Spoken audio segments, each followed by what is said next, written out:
Hi students, I am Tamilarsan here. நம்ம இந்த செஷன்ல lesson 6 ray opticsல நம்ம பார்க்க போற டாபிக் thin lenses. அத பத்தி நம்ம லோயர் கிளாஸ்லயே படிச்சிருக்கோம். 10th இன்னும் லோயர் கிளாஸ்லயே படிச்சிருக்கோம். பார்க்கலாமா? thin lenses அப்படினா என்னன்னு பார்க்கலாமா? இதுல ரெண்டு கைண்ட் இருக்கு. என்னன்னா உங்களுக்கே நல்லா தெரியும். convex lenses. அதாவது சென்டர்ல திக்காவும் எட்ஜஸ்ல வந்து தின்னாவும் இருந்துச்சுன்னா அத கான்வெக்ஸ் லென்சஸ் அப்படின்னு சொல்றோம். அதுல சில கைண்ட்ஸ் இருக்கு. என்னென்னு பாருங்க. இங்க கான்வெக்ஸ் லென்ஸ், இது bi convex lens, plano convex lens. அதாவது ஒரு சர்ஃபேஸ் பிளேனாவும் இன்னொரு சர்ஃபேஸ் வந்து கர்வ்டாவும் ஸ்பெரிக்கலாவும் இருந்துச்சுன்னா அத பிளேனோ கான்வெக்ஸ் லென்ஸ் அப்படின்னு சொல்றோம். இது பாசிட்டிவ் மினிஸ்கஸ் அப்படின்னு சொல்றோம். சரியா? இந்த கான்வெக்ஸ் லென்சஸ் நம்ம கன்வர்ஜிங் லென்சஸ் அப்படின்னு சொல்றோம். சரியா? ஓகே. அடுத்த கைண்ட் என்ன அப்படின்னு சொன்னா கான்கேவ் லென்சஸ். இப்போ சென்டர்ல வந்து தின்னாவும் எட்ஜஸ்ல வந்து திக்காவும் இருந்துச்சுன்னா அத கான்கேவ் லென்சஸ் அப்படின்னு சொல்றோம். அதுல கைண்ட் பாருங்க பார்க்கலாம். Different kind. இந்த இடத்துல கான்கேவ் லென்சஸ், இந்த bi convex lens, plano concave lens, இது வந்து நெகட்டிவ் மினிஸ்கஸ். ஓகே. இப்போ a lens is formed by a transparent material. இந்த லென்ஸ் வந்து டிரான்ஸ்பரண்ட் மெட்டீரியலால செஞ்சிருப்போம். கிளாஸ் மாதிரி transparent மெட்டீரியலால bounded between two spherical surface. பாருங்களேன். இந்த 1 2 3 இது மூணுமே two spherical surface ஆல பவுண்டா இருக்கு. ஓகேவா? இந்த பக்கம் இதுவும் இந்த 1 2 மூணுமே என்ன இருக்கு? ரெண்டு பக்கமும் ஸ்பெரிக்கல் சர்ஃபேஸ் இருக்கு. ஓகே. இந்த கேஸ் மட்டும் பிளேனோ கான்வெக்ஸ் லென்ஸ் மட்டும் எப்படி இருக்கு? One plane and another spherical surface. இதே மாதிரி தான் இந்த கேட்டகரியும் கான்கேவ் லென்ஸ்லயும். இது மட்டும் பிளேனோ கான்கேவ் லென்ஸ். ஒரு சைடு பிளேன், இன்னொரு சைடு வந்து என்னவா இருக்கு? நமக்கு கான்கேவா இருக்கு. மிச்சம் அந்த மூணுமே என்னவா இருக்கும்? இந்த ரெண்டு சைடுமே ஸ்பெரிக்கல் சர்ஃபேஸா இருக்கும். புரிஞ்சுக்க முடியுதா? சரி. இப்போ தின் லென்ஸ் அப்படிங்கறது பார்க்கும்போது ரொம்ப தின்னா இருக்கும். இது தின் கான்வெக்ஸ் லென்ஸ், இது கான்கேவ் லென்ஸ். அப்போ in a thin lens the distance between the surfaces is very small. அதாவது இந்த ஸ்பெரிக்கல் சர்ஃபேஸ்க்கும் இந்த ஸ்பெரிக்கல் சர்ஃபேஸ்க்கும் இடையில இருக்கக்கூடிய டிஸ்டன்ஸ் எப்படி இருக்கும்? ரொம்ப ஸ்மாலா இருக்கும். இந்த கேஸ்லயும் பாருங்களேன். இந்த ரெண்டு சர்ஃபேஸ்க்கு இடையில இருக்கக்கூடிய டிஸ்டன்ஸ் ரொம்ப சின்னதா இருக்கும். ஓகே. நான் எக்ஸ்பிளைன் பண்றதுக்காக கொஞ்சம் பெருசா போட்டிருக்கிறேன். இங்க பாருங்க. இந்த சர்ஃபேஸ் நம்ம ஒரு ஸ்பியர்ல இருந்து நம்ம டிரைவ் பண்ணிருப்போம். அந்த ஸ்பியர்னுடைய சென்டர் தான் சென்டர் ஆஃப் கர்வேச்சர் C1 அப்படி சொல்றோம் இந்த சர்ஃபேஸ்க்கு. அதே மாதிரி இந்த ஸ்பெரிக்கல் சர்ஃபேஸ் ஒரு ஸ்பியர்ல இருந்து டிரைவ் பண்ணிருப்போம். அந்த ஸ்பியர்னுடைய சென்டர் C2 அப்படி சொல்றோம். ஓகேவா? இது வந்து pole or optic centre of the lens அப்படி சொல்றோம். அப்போ இந்த ஆப்டிக் சென்டர் ஆர் போல்ல இருந்து C1 வரைக்கும் இருக்கக்கூடிய டிஸ்டன்ஸ் R1 அப்படி சொல்றோம். இந்த போல்ல இருந்து C2 வரைக்கும் இருக்கக்கூடிய டிஸ்டன்ஸ் R2 அப்படி சொல்றோம். இதே மாதிரி தான் நம்ம கான்கேவ் லென்ஸுக்கும். சரியா? ஓகே. இப்போ இந்த இடத்துல C1 C2 அப்படிங்கிறது நமக்கு centre of curvature, R1 R2 அப்படிங்கிறது ரேடியஸ் ஆஃப் கர்வேச்சர். ஓகேவா? சரி. இப்போ இந்த இடத்துல ஒரு பிளேனோ கான்வெக்ஸ் லென்ஸ் எடுத்துக்கிறேன். ஒரு சர்ஃபேஸ் வந்து நமக்கு ஸ்பெரிக்கல், இன்னொரு சர்ஃபேஸ் வந்து பிளேன். இதுதான் பிளேனோ கான்வெக்ஸ் லென்ஸ் அப்படின்னு சொல்றோம். அப்ப இந்த சர்ஃபேஸ் அதனுடைய ஸ்பியர்னுடைய சென்டர் வந்து சென்டர் ஆஃப் கர்வேச்சர் அப்படின்னு சொல்றோம். அதனுடைய ரேடியஸ் வந்து ரேடியஸ் ஆஃப் கர்வேச்சர். அப்போ இந்த பிளேன் சர்ஃபேஸை நம்ம கன்சிடர் பண்ணோம் அப்படி சொன்னா ஒரு ஹியூஜ் ஸ்பியரை கன்சிடர் பண்ணுங்க. ரொம்ப ரொம்ப பெரிய சர்ஃபேஸ். அதுக்கு ரேடியஸ் கன்சிடர் பண்ணாக்க அதனுடைய ரேடியஸ் ஆஃப் கர்வேச்சர் வந்து இன்ஃபினிட்டியா இருக்கும். அந்த சென்டர் ஆஃப் கர்வேச்சர் அந்த பாயிண்ட் எங்க இருக்கும்? இன்ஃபினிட்டி டிஸ்டன்ஸ்ல அந்த பாயிண்ட் இருக்கும்.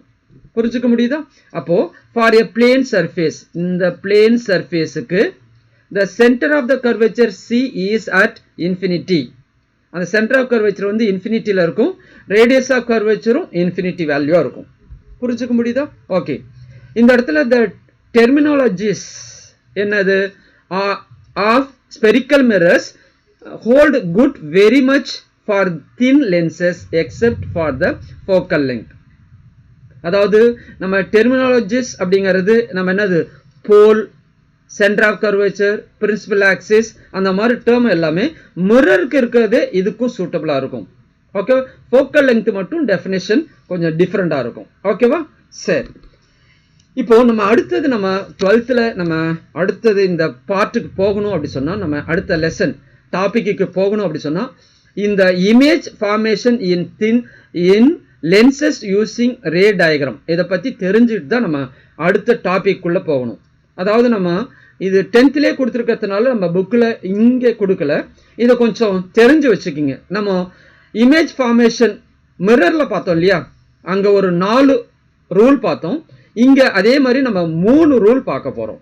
சரியா? இது தெரிஞ்சிருந்தாதான் இதுக்கு பிறகு வரக்கூடிய அந்த டாபிக்ஸ் எல்லாம் நம்ம தெளிவா புரிஞ்சுக்க முடியும். பார்க்கலாமா? ஒரு ரூல் மாதிரி நீங்க இத மனசுல வச்சுக்கிங்க. சரி, இப்ப ஃபர்ஸ்ட் ரூல் அப்படின்னு வச்சுக்கலாம். என்ன அப்படின்னு பாருங்க, இது வந்து ஒரு தின் கான்வெக்ஸ் லென்ஸ். அது இந்த லைன் தான் பிரின்சிபல் ஆக்சிஸ். இப்ப இங்க சோர்ஸ் இருக்கு, அதுல இருந்து ஒரே ஒரு ரேயை மட்டும் கன்சிடர் பண்ணுங்க. அந்த ரே பிரின்சிபல் ஆக்சிஸ்க்கு பேரலா வெரி க்ளோஸா வருது. அந்த ray after refraction it is pass through a point on the principal axis. அந்த பாயிண்ட் தான் பிரின்சிபல் ஃபோக்கஸ் அப்படின்னு சொல்றோம். புரிஞ்சுக்க முடியுதா? இன்னொரு தடவை தெளிவா புரிஞ்சுங்க. parallel ray after refraction through the convex lens pass through the principal focus. ஓகேவா? சரி, இது அப்படியே இந்த டயக்ராமோட ஞாபகம் வச்சுக்கிங்க. அடுத்தது இதனுடைய டெஃபினிஷன் பார்க்கலாமா? இங்க பாருங்களேன், இது ரூல் நம்பர் 1 அப்படிங்கிற மாதிரி ஞாபகம் வச்சுங்க. a ray of light from the object parallel to the principal axis after refraction from a convex lens passes through the principal focus on the other side of the lens. இப்போ உங்களுக்கு தெளிவா புரிஞ்சிருக்கும்னு நினைக்கிறேன். சரியா? இப்போ கான்கேவ் லென்ஸுக்கு பார்க்கலாம். இந்த principal ஆக்சிஸ்க்கு பேரலா வரக்கூடிய ரே இந்த லென்ஸ் என்ன செய்யணும்? டைவர்ஜ் பண்ணும் வரக்கூடிய ரேஸ. அப்ப அந்த டைவர்ஜ் பண்ணக்கூடிய ரேஸ் வந்து ஆக்சுவலா மீட் ஆகாது. ஆனா it is appears to come from a point on the principal axis. அந்த பாயிண்ட் தான் பிரின்சிபல் ஃபோக்கஸ் அப்படின்னு சொல்றோம். புரிஞ்சுக்க முடியுதா? இப்ப பாருங்களேன், in case of a concave lens the ray appears to diverge from the principal focus. என்னது? இந்த parallel வரக்கூடிய ரே after refraction through the concave lens appears to diverge from a point. ஓகேவா? அந்த பாயிண்ட் தான் பிரின்சிபல் ஃபோக்கஸ் அப்படின்னு சொல்றோம். ஓகேவா? சரி, இப்போ அடுத்த ரூல் நம்பர் 2 பார்க்கலாமா? இங்க பாருங்களேன், இந்த பிரின்சிபல் ஃபோக்கஸ் வழியா வரக்கூடிய ரே ஆஃப்டர் ரிஃப்ராக்ஷன் பேரலா எமர்ஜ் ஆகும். புரிஞ்சுக்க முடியுதா? இப்ப ஃபர்ஸ்ட் ரூலோட கம்பேர் பண்ணி படிச்சுக்கீங்களேன். பேரலா வரக்கூடிய ரே பிரின்சிபல் ஃபோக்கஸ் வழியா போகும். அதுக்கு அப்படியே இத இன்வர்ஸா நம்ம யோசிச்சு பாருங்களேன். பிரின்சிபல் ஃபோக்கஸ் வழியா வர்றது ஆஃப்டர் ரிஃப்ராக்ஷன் பேரலா கன்வெர்ட் ஆகுது. ஓகேவா? சரி, இந்த இடத்துல பாருங்க, a ray of light passing through a principal focus after refraction from a convex lens will emerge parallel to the principal axis. தெளிவா புரிஞ்சிருக்கும்னு நினைக்கிறேன். அப்போ பிரின்சிபல் ஃபோக்கஸ் வழியா வரக்கூடிய ray after refraction through the convex lens emerge parallel to the principal axis. Okay, இப்போ நம்ம concave லென்ஸுக்கு இதே ரூலை பார்க்கலாமா? இப்போ நமக்கு இந்த லென்ஸ் இல்லை அப்படி சொன்னா இந்த வரக்கூடிய அந்த ரே எது வழியா போயிருக்கும்? பிரின்சிபல் ஃபோக்கஸ் வழியா போயிருக்கும். அப்போ ஆஃப்டர் ரிஃப்ராக்ஷன் இது என்னவாகுது? பேரலா எமர்ஜ் ஆகுது பிரின்சிபல் ஆக்சிஸ்க்கு. இப்போ இந்த டயக்ராம் அப்படியே மைண்ட்ல வச்சுக்கிங்க. இப்போ ஸ்டேட்மெண்ட் பார்க்கலாமா? a ray of light appears to meet at a principal focus. அதாவது இங்கேருந்து வரக்கூடிய ரே இந்த லென்ஸ் இல்ல அப்படி சொன்னா இந்த பிரின்சிபல் ஃபோக்கஸ்ல என்னவா இருக்கும்? ஃபோக்கஸ் ஆயிருக்கும்.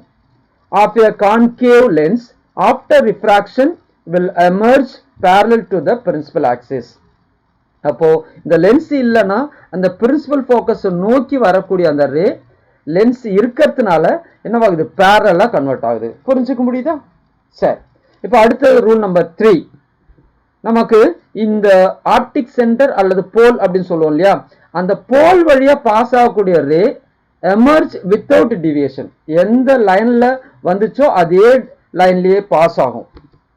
இங்க பாருங்க, இதே மாதிரி தான் நமக்கு கான்கேவ் லென்ஸுக்கும் அந்த போல் வழியா அல்லது அது ஆப்டிக் சென்டர்னு சொல்லுவாங்க. அந்த போல் வழியா பாஸ் ஆகக்கூடிய அந்த ray after refraction through the concave as well as convex ரெண்டுலுமே ஆஃப்டர் ரிஃப்ராக்ஷன் என்ன செய்யும், டீவியேட் ஆகாம அப்படியே எமர்ஜ் ஆகும். ஓகேவா? இப்ப சென்டென்ஸ் பாருங்களேன், தெளிவா உங்களுக்கு புரியும். a ray of light passing through the pole or optic center of a lens will emerge without any deviation. Okay, இத 3 ரூல் மாதிரி நீங்க மனசுல தெளிவா வச்சுக்கீங்க. இதுக்கு பிறகு வரக்கூடிய டாபிக்ஸ்ல இதை நம்ம அப்ளை பண்ணுவோம். நமக்கு நிறைய ஆப்டிக்கல் இன்ஸ்ட்ருமெண்ட்லயும் இது தெளிவா தெரிஞ்சாதான் நம்ம டெலஸ்கோப் மைக்ரோஸ்கோப்ல கூட நம்ம யூஸ் பண்ண முடியும். ஓகேவா? இப்போ நம்ம பார்த்தது ஒரு சின்ன டாபிக் தான். ஓகே ஸ்டூடெண்ட்ஸ், பிரைம் பிசிக்ஸ் இது உங்கள் சேனல். இதுல வரக்கூடிய வீடியோஸ்லாம் பாருங்க. அது உங்களுக்கு பிடிச்சிருந்தா லைக் பண்ணுங்க, சப்ஸ்கிரைப் பண்ணுங்க, ஷேர் பண்ணுங்க. Thank you my dear students and my friends.